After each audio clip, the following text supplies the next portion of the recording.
세월호 참사 검찰 특별수사단이 당시 청와대가 세월호 유가족 사찰을 지시하거나 보고받지도 않았고 감사원 감사를 중단 지시하지도 않았다며 그간 쏟아졌던 의혹에 혐의가 없다고 했습니다. 해경의 구조방기, 세월호 항적 조작 등 대부분 의혹도 사실 무근이라고 결론 내렸습니다. 김진우 공수처장 후보자가 오늘 열린 인사청문회에서 윤석열 총장이 공수처 수사 대상 1호가 될 것이란 관측에 모든 가능성을 열어놓고 있다고 답변했습니다. 또 공수처의 현직 검사는 파견받지 않겠다고 했습니다. 청와대가 논란이 된 문재인 대통령 입양 취소 발언에 사전 위탁죄를 염두에 둔 것이라며 수습에 나섰지만 시민단체는 해명이 2차 가해라는 입장을 내놨습니다. 정인이 양모가 숨이 멎은 정인이를 두고 119 구조대에 원래 아프지 않았다는 등 거짓 대화를 나눈 것으로 파악됐습니다. 미국 의사당 난입 사태 당시 20대 여성이 펠로시 하원 의장 노트북을 훔쳐간 것으로 보고 FBI가 추적에 나섰습니다. 전직 공무원과 올림픽 메달리스트 등은 폭동 가담 혐의로 체포됐습니다. 내일 개각을 거쳐 박영선 중기부 장관이 서울시장 출마를 공식화합니다. 안철수 대표는 입당하지 않고 경선에 참여하는 방안을 국민의힘에 제안했습니다.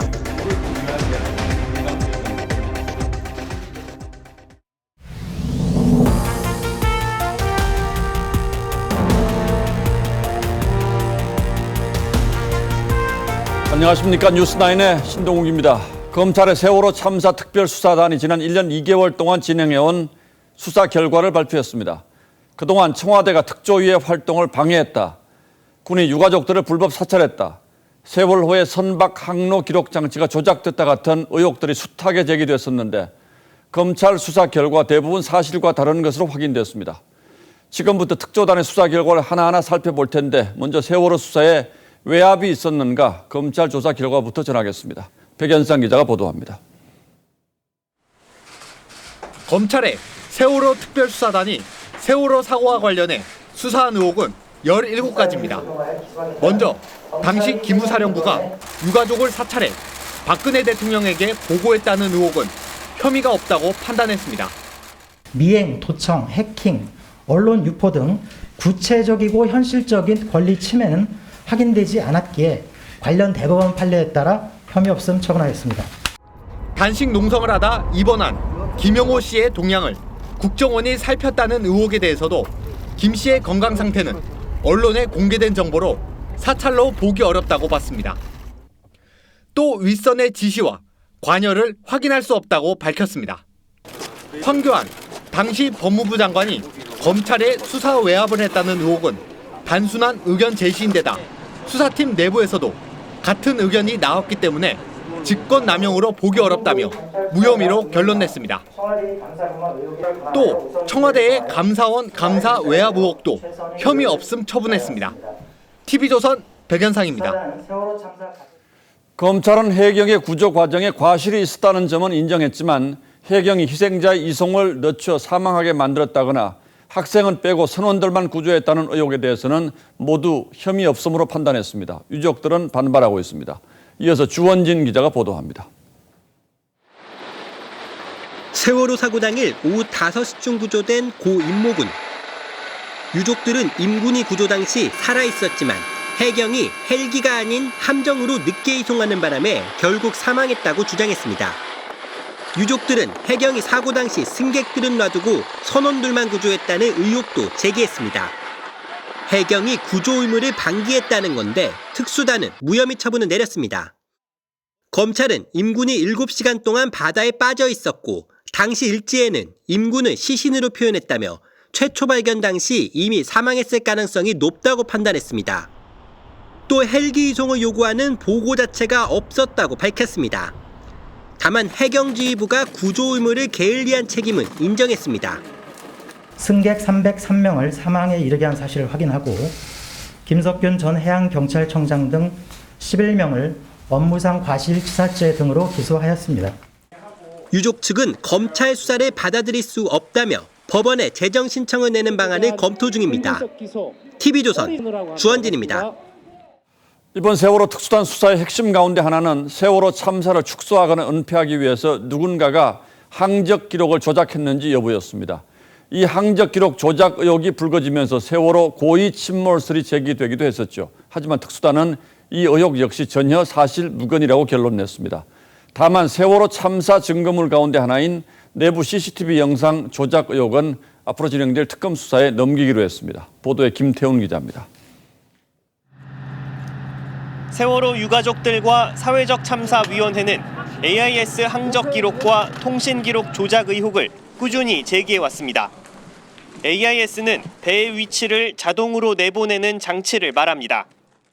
AIS 레이더 등 항적 기록, TRS 등 교신 기록, 세월호 CCTV 영상 수거 과정 등에 대한 조작, 편집, 은폐 정황.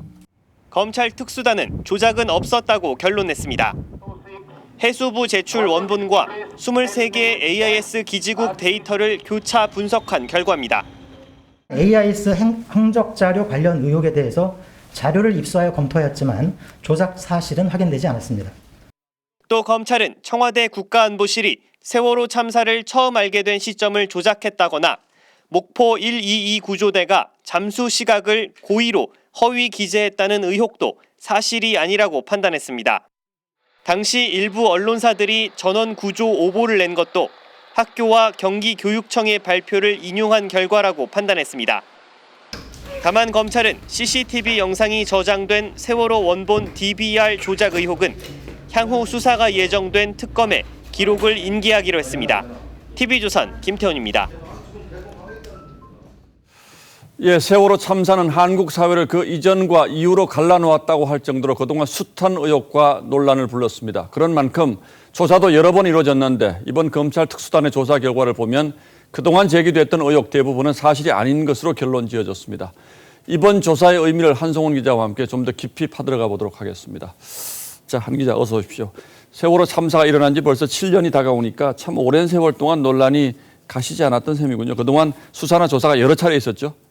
네, 그렇습니다. 세월호 사건이 대형 참사였던 만큼 여러 번 있었습니다. 2014년 4월 참사 이후에 원인 규명을 위한 활동은 검찰을 포함해서 7개 기관에서 모두 8번 있었습니다. 예. 보시는 것처럼 2014년 검찰 수사, 또 국회 국정조사, 감사원 조사, 또 2015년에 세월호 특조위 조사 등입니다. 그리고 2019년 12월 윤석열 검찰총장 지시로 꾸려진 세월호 특수단의 이번 수사가 8번째입니다. 그러니까 사실상 이번 조사가 거의 종합 수사에 가까운 이런 조사였다. 그리고 그동안 제기됐던 의혹의 상당수는 사실 무근이다. 이렇게 결론이 내려졌는데 어쨌든 그러나 그동안 처벌받은 사람도 많지 않습니까?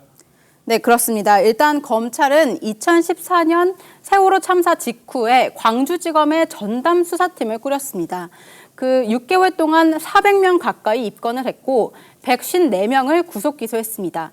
또 이준석 선장과 선원 등 15명이 살인 등 혐의로 구속 기소됐는데 이 선장은 무기징역이 확정된 상태입니다.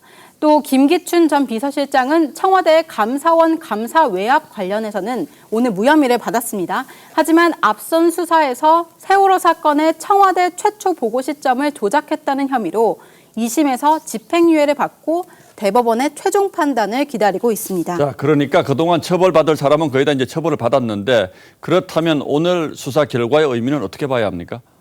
네, 한마디로 이번 수사는 그동안 유족들이 제기했던 의혹을 총망라해서 다시 수사했다는 데 큰 의미가 있습니다. 직접 브리핑에 나선 임관혁 세월호 특수단장은 유족들이 실망할 수는 있긴 하지만 법률가로서 또 검사로서 법과 원칙에 따라 수사 결론을 내렸다고 했습니다. 또 안 되는 사건을 억지로 할 수는 없는 것이라고도 덧붙였습니다. 자, 그러니까 특수단은 최선을 다해서 수사했다 이런 취지로 이제 설명을 한 것 같은데 그러나 앞으로 또 특검 수사가 또 남아있지 않습니까?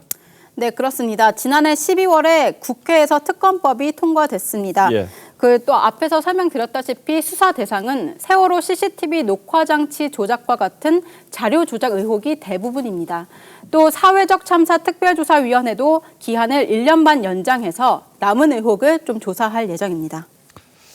예, 앞으로 또 예정된 조사가 남아있고 그때 또 어떤 결론이 내려질지 모르겠습니다만 이런 진통을 겪으면서 우리 사회가 한 발씩이라도 앞으로 나가기를 바라겠습니다. 예, 한송훈 기자 잘 들었습니다. 오늘 국회에서는 김진욱 초대 공수처장 후보자에 대한 청문회가 열렸습니다. 위장 전입과 주식 거래 의혹에 대해서는 적절치 못했다고 사과했지만 공수처 1호 수사 대상이 윤석열 검찰총장이 될 가능성을 묻는 질문에는 긍정도 부정도 하지 않았습니다. 이게 어떤 뜻인지 이태희 기자가 취재했습니다. 김진욱 초대 공수처장 후보자는 과거 유학 등을 이유로 동생과 장모 집에 3차례 위장 전입한 사실을 인정했습니다. 위장 전입했던 거는 좀 인정을 하시는 거죠? 고위공직 후보자로서 적절하지 않았다는 점 사과 말씀드립니다. 공수처는 고위공직자와 그 가족의 범죄를 수사 기소하는 막강한 부패 수사기구입니다. 자신의 학업을 위해 육아휴직 제도를 활용했다는 지적에 대해서도 송구하다고 했고 헌법재판소 재직 시절 근무 중 주식 거래도 사과했습니다. 근무 시간 중에 주식 거래한 사실이 있습니다. 그래서 제가 여기서 사과를 드리겠습니다. 살아있는 권력을 수사해온 윤석열 검찰총장을 공수처가 1호 수사 대상으로 삼을 수 있다는 야당의 우려에 대해선 부인하지 않았습니다. 윤석열 검찰총장이 1호가 될 것이다라는 주장이 공공연하게 여권에서 나왔습니다. 굉장히 상징적인 의미가 큰 것 같습니다. 그렇죠. 그거는 모든 가능성을 열어놓고 정부의 윤 총장 징계에 대해 살아있는 권력을 수사했기 때문이라고 보는 국민도 많은 것 같다면서도 100% 동의하진 않는다고 했습니다. 공수처 수사에 외압이 있다면 단호히 대처하겠다고도 했습니다. 이렇게 여러 가지 압력이나 탄압이나 이런 게 있다 그러면 반론을 제기하고 이렇게 하는 게 맞다고 생각합니다. 김 후보자는 임기를 마친 뒤 정치할 계획이 있느냐고 묻자 없다고 답했습니다. TV조선 이태희입니다. 문재인 대통령이 어제 입양아 대책을 말하면서 입양 취소나 입양아를 바꾸는 방식이 필요하다고 한 걸 두고 적절치 못한 발언이었다는 비판이 오늘도 쏟아졌습니다. 청와대 대변인이 방송에까지 나가서 대통령 발언의 취지가 왜곡됐다며 해명에 진땀을 흘렸지만 후폭풍이 수그러들지 않고 있습니다. 전국의 입양 가족 단체들은 이 해명이 2차 가해라며 일제히 비판에 나섰습니다. 홍현주 기자입니다. 전국 15개 입양가족 단체들은 국회 앞 기자회견에서 문재인 대통령의 어제 입양 관련 발언에 대한 청와대 해명을 강하게 비판했습니다. 취소한다든지 또는 여전히 입양하고자 하는 마음은 강하지만 그 아이하고 맞지 않는다고 할 경우에 입양 아동을 또 바꾼다든지. 청와대는 어제 대통령 발언이 아이에게 적합한 가정을 찾아주는 사전위탁 보호제 등을 통해 입양 제도를 보완하자는 취지의 발언이라고 해명했습니다. 하지만 입양단체들은 사전위탁 보호제에선 예비 부모의 적격성을 판단할 뿐 아이를 취소나 바꾸는 대상으로 보는 게 아니라고 반발했습니다. 이분들이 전혀 이해하지 못했습니다. 앞으로 그러한 말씀을 하시기 전에 정말 입양가족 당사자들을 좀 만나 주시고. 지난 2017년 박상기 장관 시절 법무부가 아동 쇼핑을 조장할 수 있다며 국회 사전위탁 보호제 입법 움직임에 사실상 반대한 사실도 뒤늦게 알려졌고 판사 시절 두 아들을 입양한 최재형 감사원장이 10년 전 인터뷰에서 입양은 진열대에 있는 아이들을 고르는 것이 아니라고 했던 말도 새삼 화제가 됐습니다. 강민석 청와대 대변인은 대통령의 머릿속엔 아동 반품이란 의식 자체가 없다고 재차 해명했습니다. TV조선 홍현주입니다. 문재인 대통령은 어제 신년 기자회견에서 주택 문제 해결을 위해서 특단의 공급 대책을 내놓겠다고 장담하기도 했습니다. 하지만 규제의 기조는 그대로 유지하겠다면서 양도세나 재건축 규제 완화는 없다는 뜻을 분명히 했죠. 그렇다면 과연 어떤 방법으로 시장의 예상을 뛰어넘는 공급을 하겠다는 것인지 전문가들도 의아하다는 반응을 내놨습니다. 지선호 기자가 짚어봤습니다. 부동산 공급에 있어서 특단의 대책을 마련하려고 합니다. 문 대통령은 주택 공급에 대한 국민 불안을 일거에 해소할 특단의 대책을 거론했습니다. 그러면서 시장이 놀랄 만한 대책으로 공공재개발과 역세권 개발, 3기 신도시를 들었습니다. 하지만 이런 내용은 이미 정부가 수차례 언급한 새로울 게 없는 것들입니다. 빠른 공급도 강조했지만 지금 당장 착공에 들어가도 3년은 걸린다는 지적이 나옵니다. 주민 동의나 건축 공기 등을 생각하면 최소 4, 5년 정도 시간이 걸리는 점을 감안하면 조금 일찍 발표가 나왔더라면 어땠을까?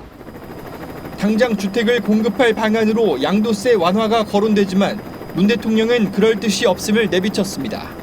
정부는 기존의 투기를 억제하는 기조는 그대로 유지하면서 민간 주도 재건축의 경우에도 정부는 집값을 자극한다며 오히려 절차를 까다롭게 했는데 기조를 바꾸려는 움직임은 보이지 않습니다.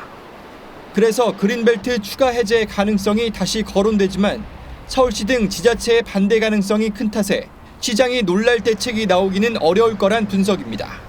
TV조선 지선호입니다. 자, 그런데 집값이 왜 이렇게 오르고 있는지에 대한 대통령의 어제 진단 역시 논란이 되고 있습니다. 그 발언을 다시 한번 들어보시고 왜 논란이 되고 있다는 건지 따져보도록 하겠습니다. 세대가 늘어난 만큼 그만큼 주택에 대한 수요가 늘어났을 것이라고 생각할 수 있습니다. 이 주택 그 수요가 예측할 수 없었던 정도로 이렇게 늘어났기 때문에. 자, 윤슬기 기자. 네. 그러니까 대통령은 최근에 세대수가 많이 늘어나서 집값이 이렇게 오르고 있다, 이렇게 진단을 하고 있는 거군요. 네. 실제로 최근 몇 년 동안 세대수가 얼마나 많이 늘었습니까? 네, 세대수가 해마다 늘어난 건 맞습니다. 보시는 것처럼 지난 2017년부터 약 43만 세대가 증가하다가 지난해엔 61만여 세대가 더 늘어난 걸로 집계됐죠. 그런데 새롭게 늘어난 이 61만여 세대의 약 94%가 바로 1인 세대입니다. 그러니까 이 1인 세대 증가가 집값을 올린 주요 원인 중에 하나라는 게 대통령의 인식인 것으로 보입니다. 자, 그런데 1인 세대라고 하면 뭐 주로 독립한 대학생들이나 미혼 직장인들 이런 사람들이 될 텐데 이런 사람들이 집값에 그렇게 절대적인 영향을 미쳤을까요? 먼저 1인 세대 젊은 층 사이에서도 일어난 이른바 패닉 바잉이 집값을 올린 한 요인일 수 있습니다. 그런데 부동산 사태의 진원지인 아파트엔 1인 세대가 얼마나 거주할까요? 2019년 기준 1인 세대의 약 31%, 3인 세대의 63%, 4인 세대의 71%가 아파트에 거주하는 걸로 나타났습니다. 즉 아파트의 주 소비층은 여전히 3인 이상 세대가 훨씬 많다고 보는 게 타당할 겁니다. 그래서 1인 세대가 늘어나 아파트 값이 이렇게 폭등했다고 보는 건 무리가 있습니다. 자, 그럼 1인 세대가 아니라면 3인 이상 세대를 살펴봐야 될 텐데 이 3인 이상 세대 수는 어떻게 변했습니까? 네, 지난해 3인 세대는 전년도와 비슷했고 4인 이상 세대는 전년보다 24만여 세대가 줄었습니다. 예. 가족 세대가 감소한 건 1가구 1주택 우대 혜택을 받기 위해 이른바 세대 쪼개기가 늘었기 때문일 수도 있습니다. 어쨌든 결과적으로 아파트 주소비층의 경우 세대수가 오히려 줄었는데도 아파트가 대부분을 차지하는 집값 상승의 원인을 세대수 증가로 볼 수 있는 건지 대통령이 과연 주택시장 과열의 맥을 제대로 짚고 있는 건지 의문이 생길 수밖에 없죠. 4년이 지난 지금 가구 변화를 예측하지 못했다고 하는 것은 결국에 주택시장 예측을 전혀 못했다는 얘기입니다. 자, 물론 이게 다는 아니겠습니다만 핵심적인 부분의 진단에 문제가 있다면 대책도 제대로 된 대책이 나오기가 어렵지 않겠습니까? 그렇습니다. 그런데 우려는 정부 대책의 방향이 이미 시장과 동떨어지는 것 같은 조짐을 보인다는 점이죠. 집값이 상승했다고 얘기하는 대부분은 아파트를 얘기하는 건데 정부가 공급하겠다는 소형주택은 이런 시장의 수요와는 좀 거리가 있습니다. 자, 어쨌든 대통령이 공급 확대 쪽으로 부동산 대책에 큰 방향을 잡았다는 건 바람직해 보입니다만 여전히 실효성 있는 진단이라든지 대책은 좀 아쉬워 보이는군요. 그렇습니다. 자, 윤슬기 기자 잘 들었습니다.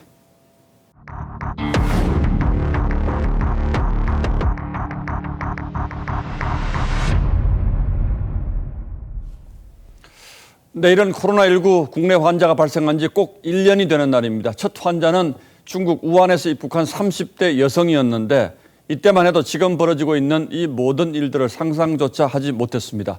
이렇게 가혹하게 그리고 이렇게 길게 코로나 악몽이 지속될 줄 누가 짐작했겠습니까?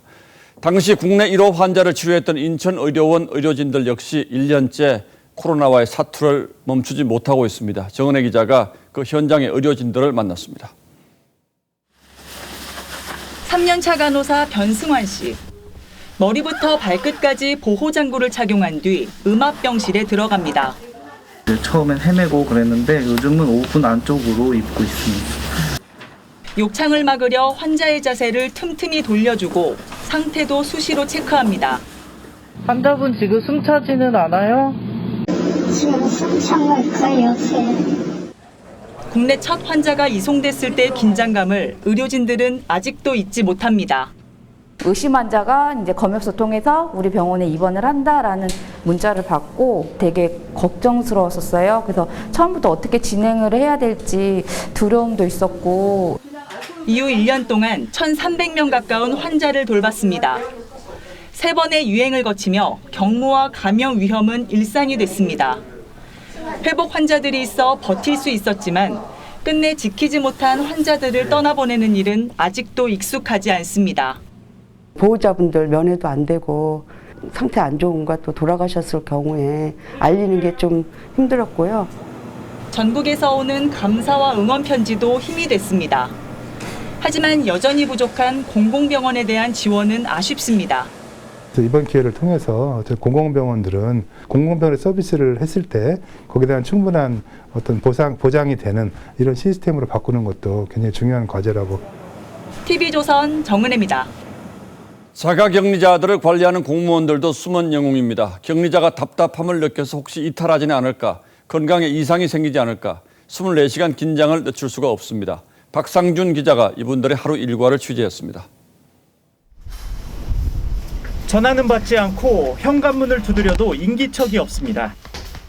자가격리자가 무단 이탈했을까 비상입니다. 지금 또 왔는데 한 분 여자분이 안 계셔가지고. 다행히 격리자가 모습을 드러내자 안도감을 나타냅니다. 지금 미팅 중에 있어서 미팅을 하는. 집에 안 계시는 줄 알고 제가 깜짝 놀래갖고. 서울 마포구청 대응반은 자가격리자 900여 명을 직원 3명이 돌아가며 24시간 관리하느라 정신이 없습니다. 전화만 하루 100통 넘게 빗발칩니다. 얘기는 전담분한테 했으니까. 황당한 일도 많습니다. 먹고 싶은 음식을 요구하는 격리자부터 격리자를 무턱대고 내쫓으려는 집주인까지. 외국에서 오신 자가격리자들은 뭐 확진자라는 그런 우려가 있었나 봐요. 그래서 자기가 이제 어떻게 집주인이 그걸 알고 갑자기 이제 방을 빼라. 1년간 감염 위험과 경무에 시달려왔지만 수고한다는 말 한마디에 버텨왔습니다. 올해는 소중한 일상을 되찾는 게 간절한 바람입니다. 저희도 되게 안타까운 경우가 굉장히 많은데 저희를 너무 나쁘게만 보지 마시고 빨리 이제 백신도 맞고 해서 빨리 종식이 됐으면 좋겠고요. TV조선 박상준입니다. 예, 이렇게 1년이 지났습니다. 지난 1년간 발생한 국내 확진자는 총 73,115명입니다. 이 가운데 6만 명 가까이가 적어도 의학적으로는 완치가 됐습니다. 하지만 병이 낫고 난 다음에도 사회적으로는 여전히 환자인 경우가 적지 않습니다. 주변의 따가운 시선에 다니던 직장을 그만두는 경우도 적지 않았습니다. 이분들의 이야기는 조덕현 기자가 들어봤습니다. 중앙정부 공무원인 A씨는 코로나19에서 완치된 이후에도 한동안 이웃들의 따가운 시선을 의식해야 했습니다. 일부 주민께서 누군지 알려달라 그런 얘기를 들었을 때 조금 기분이 좀 수혜적으로 느끼는 감도 좀 있었고요. 쓰레기를 내놓자 주민들로부터 항의를 받은 완치자도 있습니다. 폐기물 통을 주거든요. 흰통 밖에 내놨다가 많은 어려움을 당했습니다. 폐기물 그 마크를 보고 수색한다 하고 동네 사람들이 그러죠. 직장인 완치자의 경우 동료나 상사의 눈치까지 봐야 합니다. C씨는 사실상 퇴사까지 권유받았습니다.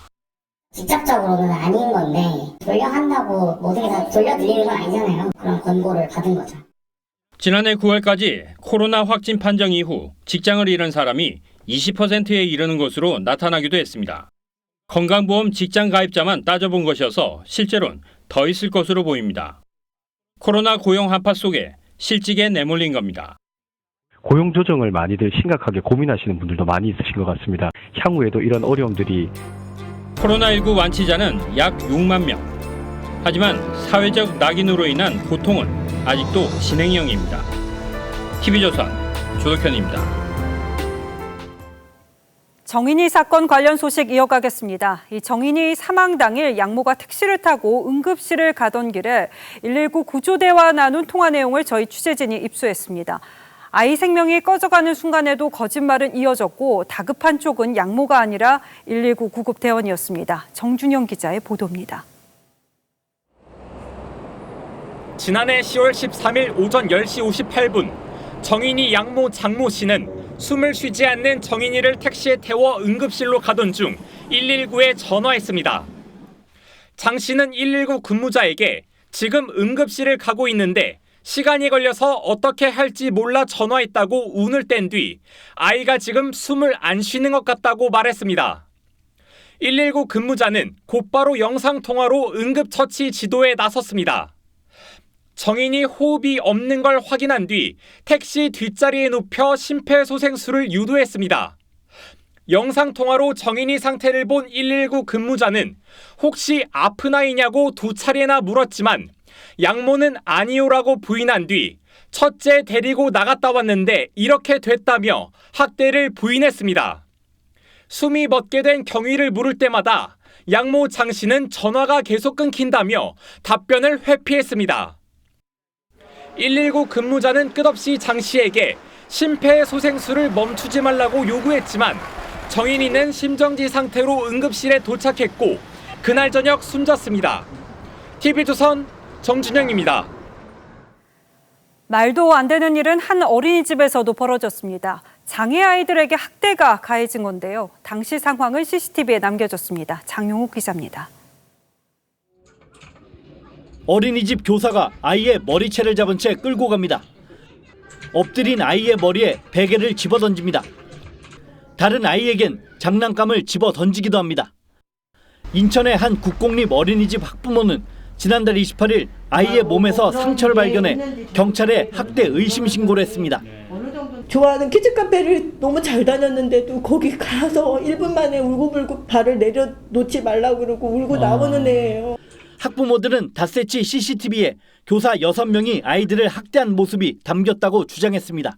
장애를 지닌 아이 10명으로 구성된 특수반에서 벌어진 일입니다. 너무너무 화가 나더라고. 이거 왜 말 못하는 애들이 뭘 잘못했길래 도대체 니네한테 뭐 했길래 왜 이런 애들 왜 위주로 때렸는지 이게 진짜 사람인지. 학대 의혹에 대한 해당 어린이집 측의 입장을 듣기 위해 취재진은 여러 차례 통화를 시도했지만 연락이 닿지 않았습니다.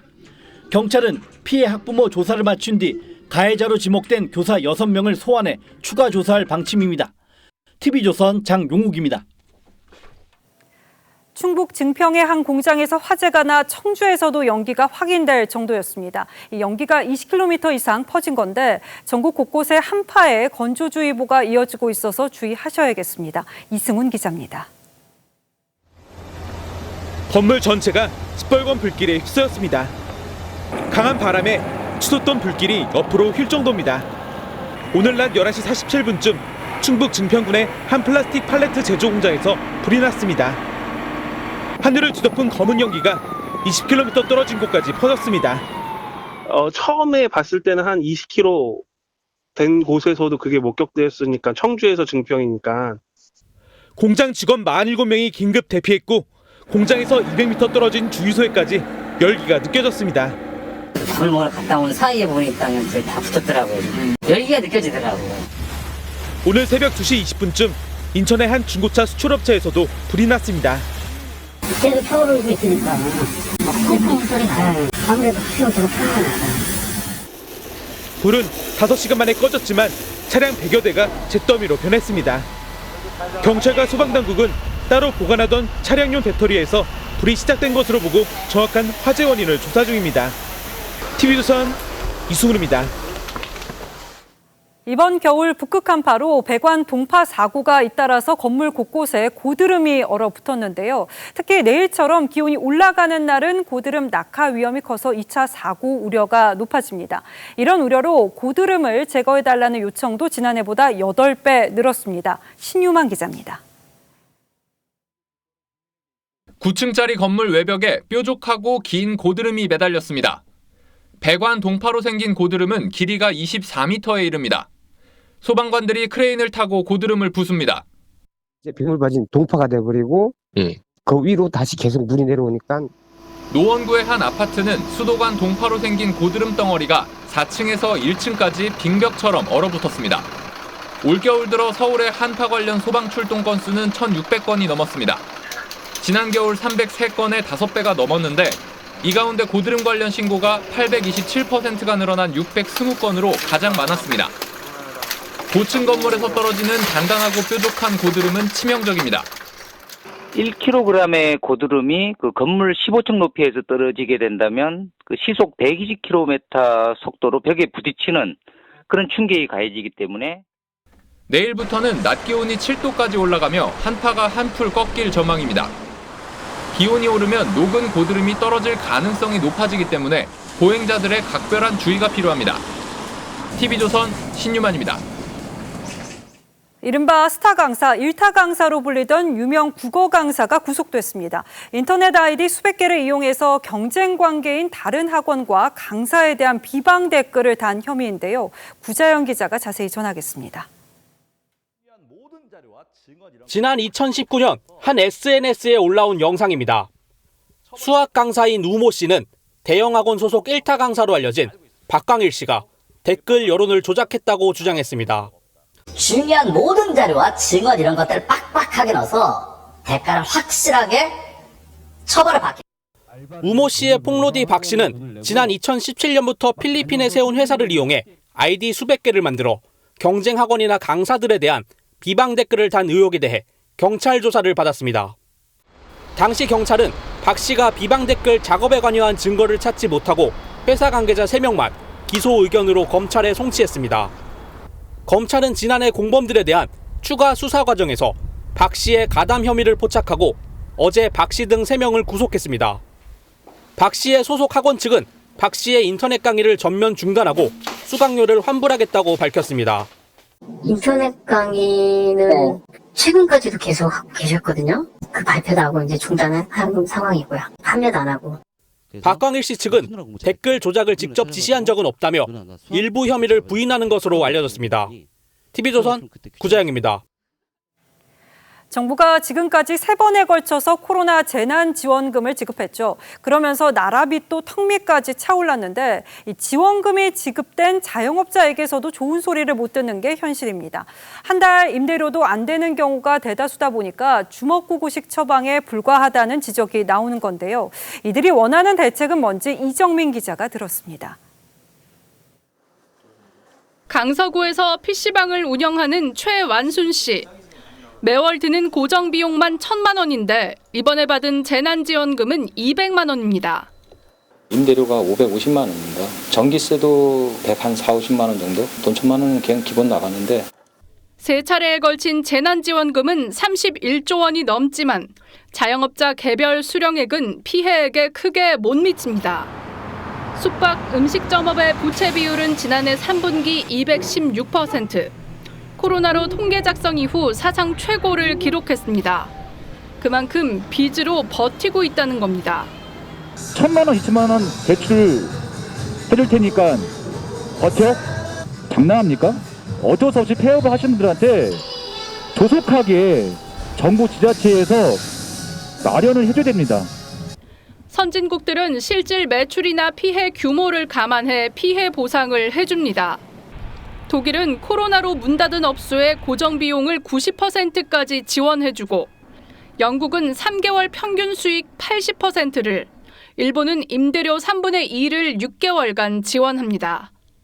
기준을 가지고 시설 및 장비, 인력 투자에 대한 비례의 원칙에 따라서 보상이 이루어져야 한편의 논란이 조금 더 줄어들지 않을까.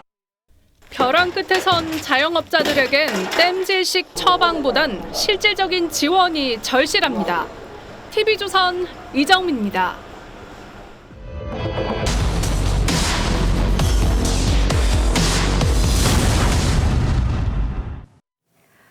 반으로 접을 수 있는 폴더블 폰이 스마트폰 시장에서 화제입니다. 그런데 핵심 기술인 액정을 접었다 폈다 하는 과정에서 화면 손상이 발생해서 소비자 불만이 이어집니다.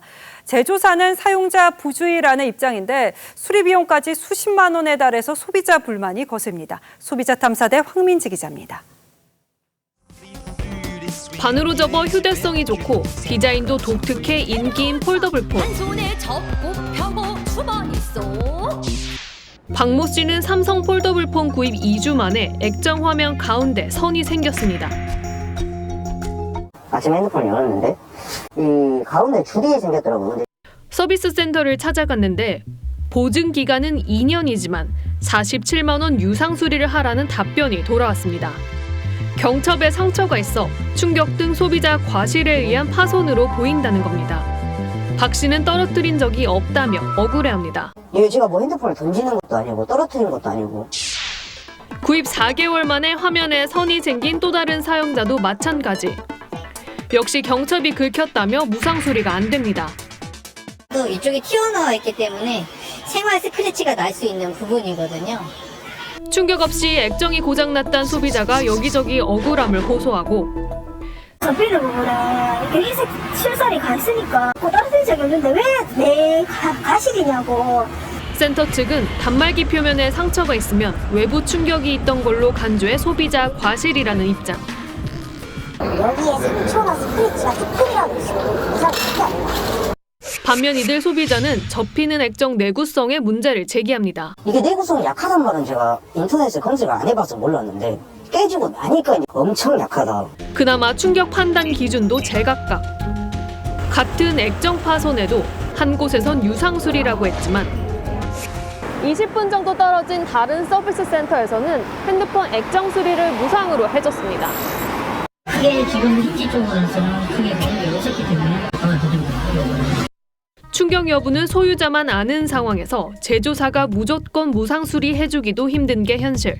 삼성 측은 외부 충격 등 고객 과실이 입증되는 경우만 유상 서비스를 시행한다고 밝혔습니다.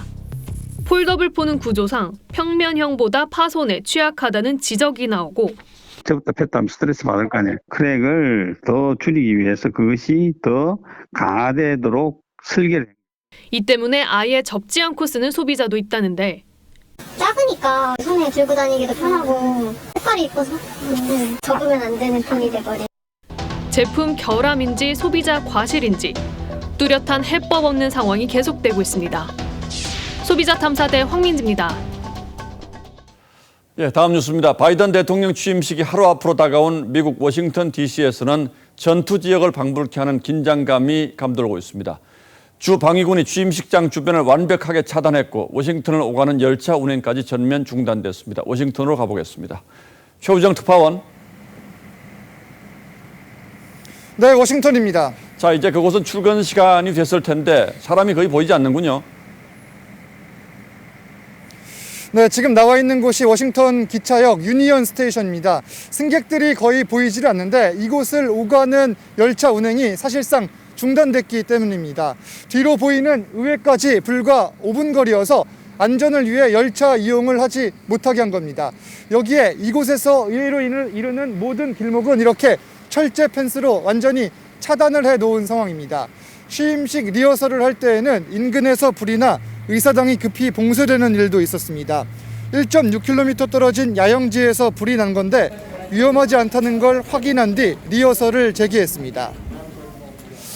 자, 미 대통령 취임식은 수십만 명의 군중들이 몰려서 그야말로 축제 분위기에서 열리는 게 보통인데 올해는 상황이 달라도 너무 다르군요. 취임식은 어떻게 준비하고 있습니까? 그렇습니다. 이 취임식 규모 예년에 비해 대폭 축소됐지만 축하 행사는 화상으로 예정대로 진행을 합니다. 링컨 기념관에서 의사당으로 쭉 이어져는 내셔널몰인데 이곳에는 19만여 개의 깃발이 100만 인파를 대신합니다. 코로나 희생자를 추모하는 조명도 밝혔습니다. 오늘 밤엔 미국의 주요 고층 빌딩에서 추모 점등식을 합니다. 취임식 국가는 레이디 가가가 부릅니다. 공화당원인 컨트리 가수 브룩스도 축하 공연에 참여하는데 화합의 의미를 담고 있습니다. 바이든의 임기는 20일 정오에 시작합니다. 바이든은 취임 직후 파리 기후협약 재가입 등의 행정명령에 서명할 예정입니다. 곧 전임이 되는 트럼프 대통령은 워싱턴 DC의 법무장관으로부터 폭동 선동 혐의로 기소될 수 있다는 경고를 받았습니다. 지금까지 워싱턴에서 전해드렸습니다. 예, 이번 미 의회 폭동에 현직 경찰까지 가담했다는 보도가 있었습니다만 올림픽 금메달리스트도 대중음악인, 전직 소방관 같이 다양한 직업을 가진 사람들의 신원이 속속 드러나고 있습니다. 펠로시 하원 의장 노트북을 훔쳐간 20대 여성도 붙잡혔는데 러시아에 팔려고 했다고 해서 미국 당국이 또 비상이 걸렸습니다. 송무빈 기자가 보도합니다. 추가로 공개된 의사당 폭동 당시 영상입니다. 폭도들이 경찰 한 명을 에워싸고 위협합니다.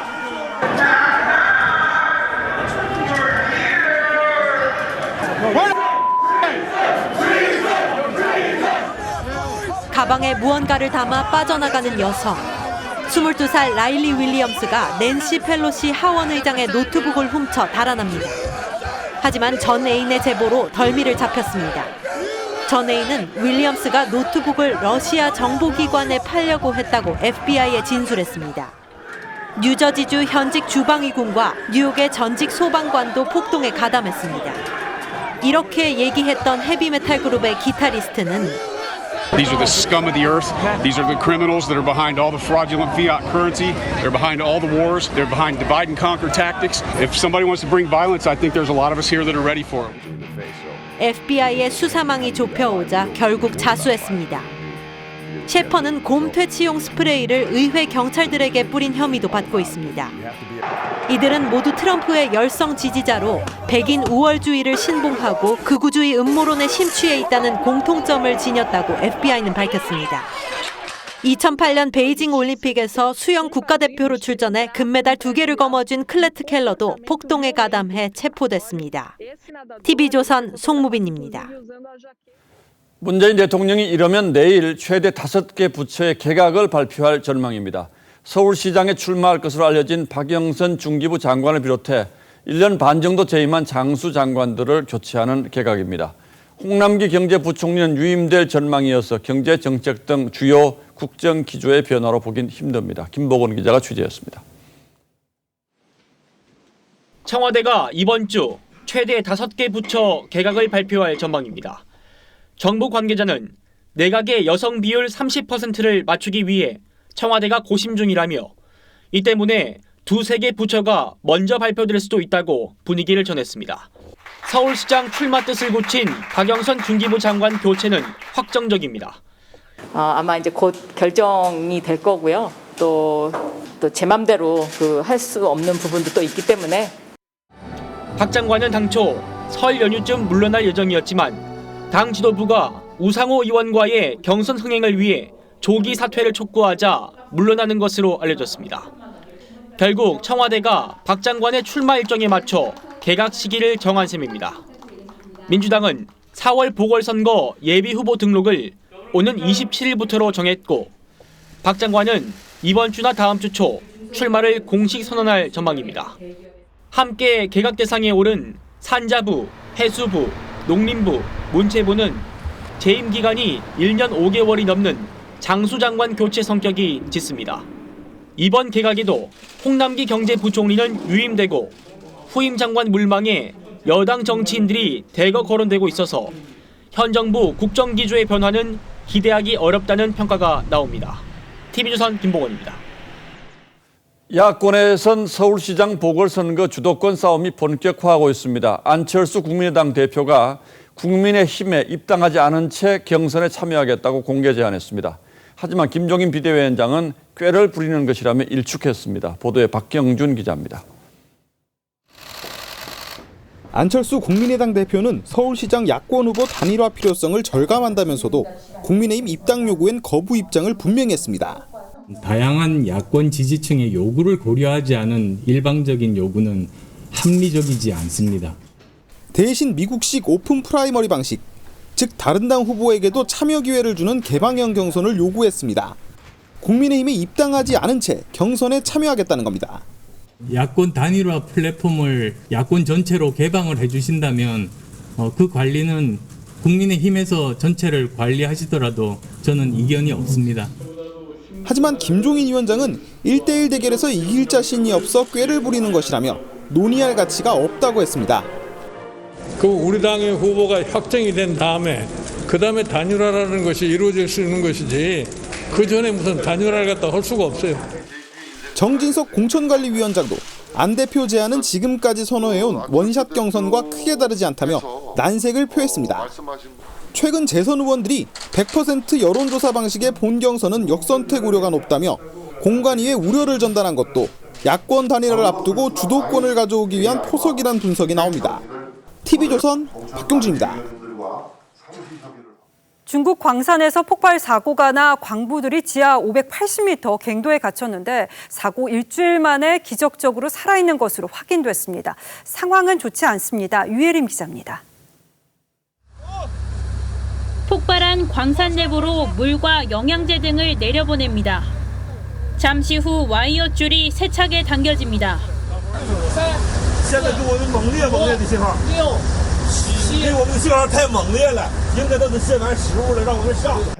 지난 10일 광산이 폭발하면서 광부 22명이 지하 580m 아래에 갇혔습니다. 구조 작업을 벌인 지 일주일 만에 지하에서 생존 신호가 나왔고 뒤이어 광부들은 와이어를 통해 편지를 써 보냈습니다. 광부들은 12명 중 4명이 다쳤다며 나머지 10명의 위치는 확인하지 못했다고 전했습니다. 광부들은 그동안 흙탕물을 마시며 버틴 걸로 알려졌습니다. 500여 명이 밤낮으로 작업 중이지만 장애물이 너무 많아 어려움을 겪고 있습니다. 扭曲各种管件线缆和钢构的这个器材拧成一团堆积在一起我们当前的清理工作是比较艰难的 2010년 칠레에선 지하 700m에 갇혔다 69일 만에 광부 33명이 기적적으로 구조된 적이 있습니다. TV조선 유혜림입니다. 음주운전을 단속해야 할 경찰까지 음주운전을 하다가 적발되고 있습니다. 한두 건이 아닙니다. 강석 기자입니다. 인천의 한 골목길에 있는 주차장입니다. 어젯밤 10시 40분쯤 이곳에서 삼산경찰서 소속 A경장이 음주운전을 하다 적발됐습니다. A경장의 혈중 알코올 농도는 면허 취소 수준이었습니다. 지인들과 술을 마신 A경장은 만취 상태로 운전대를 잡은 것으로 조사됐습니다. 당시 차 안에는 동료 경찰관이 함께 타고 있었습니다. 신고가 들어와서 현장에 나갔던 건 맞습니다. 주차 라인에서 살짝 벗어났어요. 운전을 해서.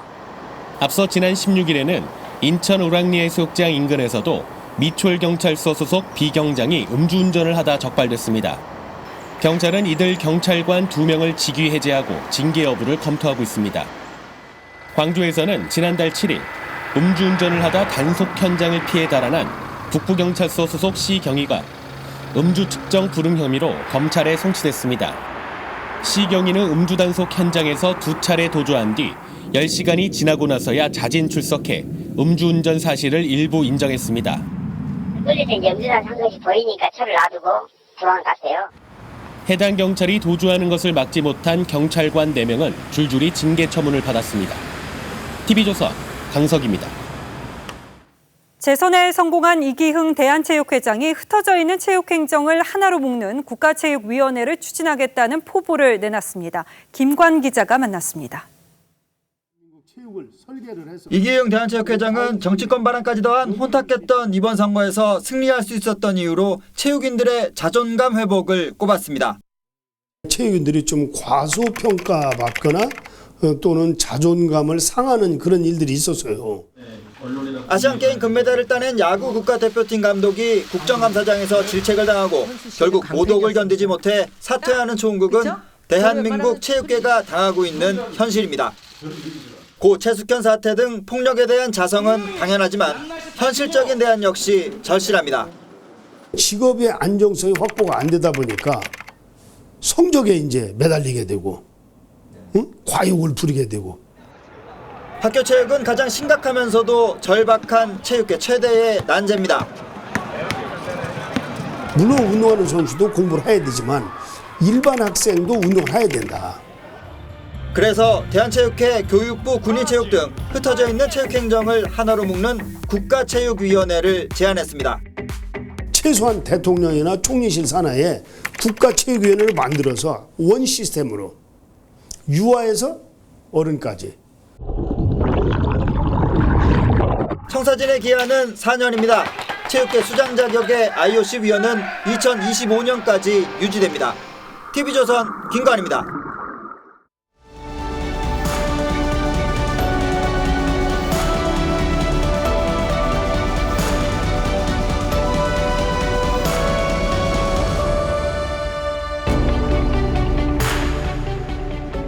1988년 오공 청문회에서 이례재단의 호화시설이 도마에 올랐습니다.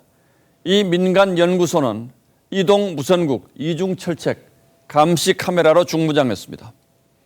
경호원 42명은 특수부대 출신이었고 경비원들도 군견훈련소에서 들여왔습니다. 비단 잉어 연못, 지하 수영장과 사우나, 축구장까지 갖췄습니다.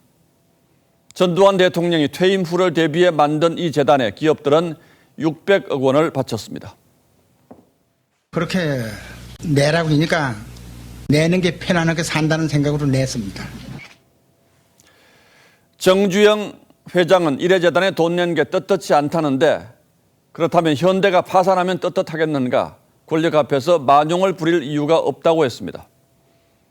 기업이 처한 이른바 자의반 타의반 현실을 이보다 솔직하게 표현한 말도 드물 겁니다. 이재용 삼성전자 부회장이 국정농단 파기환송심에서 법정 구속됐습니다. 지난 4년 4차례 재판 끝에 사실상 형이 확정된 겁니다.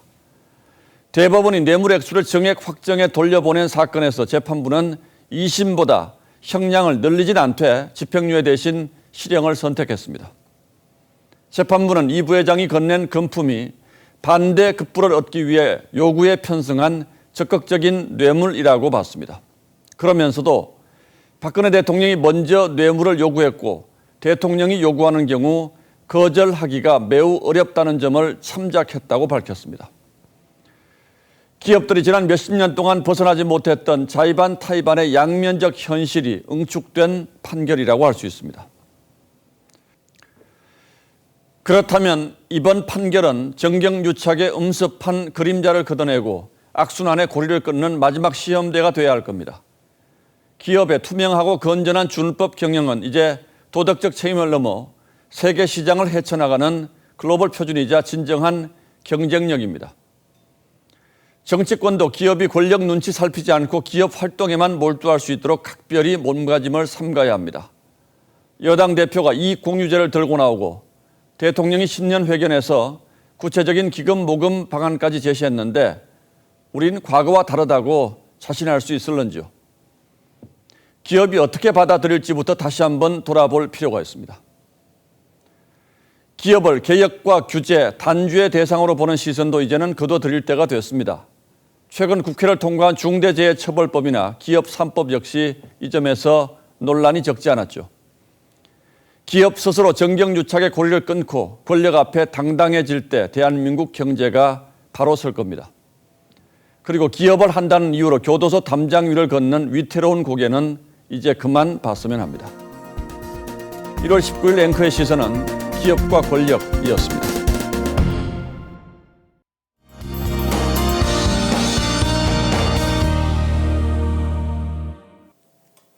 오늘 맑은 하늘에 햇살이 강했지만 찬바람이 불면서 많이 추웠는데요. 내일은 이 바람이 잦아들면서 강추위도 누그러지겠습니다. 서울의 한낮 기온 7도까지 올라서 오늘보다 5도 이상 크게 높겠고요. 남부 지역은 대구가 10도, 광주는 11도까지 치솟겠습니다. 추위가 풀리면서 미세먼지 걱정하시는 분들 많으실 것 같은데요. 내일 미세먼지 농도는 양호할 것으로 예보가 됐습니다.